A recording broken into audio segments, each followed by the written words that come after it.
d'infanterie, pas d'artillerie et encore moins de blindés. Au sud, on va trouver une côte assez élevée qui va pouvoir servir de point d'observation.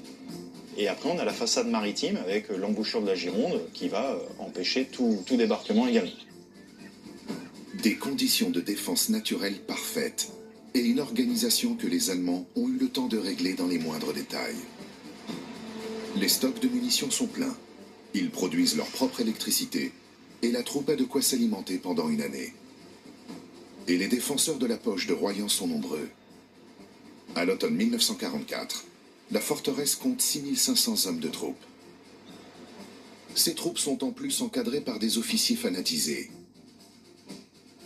À leur tête, le contre-amiral Hans Michaeles, qui a fait le serment de fidélité à Hitler.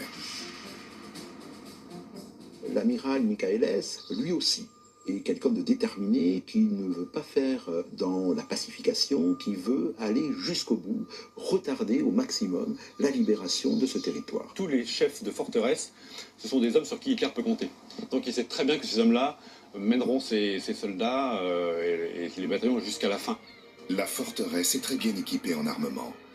Elle défend toute attaque par la mer. Les ingénieurs militaires nazis ont aussi construit un puissant dispositif défensif terrestre. Donc le littoral, en effet, est très bétonné.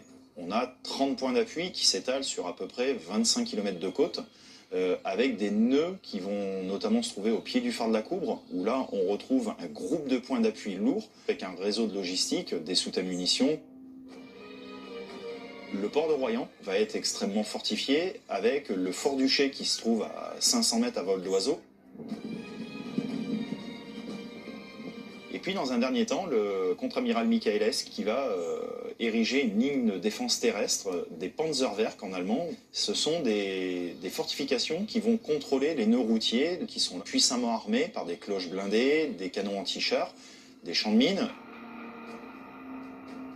En ce qui concerne l'artillerie, elle est très conséquente, puisque sur la façade atlantique, on a à peu près 200 pièces d'artillerie, et à l'intérieur des terres, une bonne centaine. Dès septembre 1944, des milliers d'hommes issus des maquis FFI, les forces françaises de l'intérieur, des FTP, les francs-tireurs partisans, et des engagés volontaires récents encerclent totalement la poche de Royan.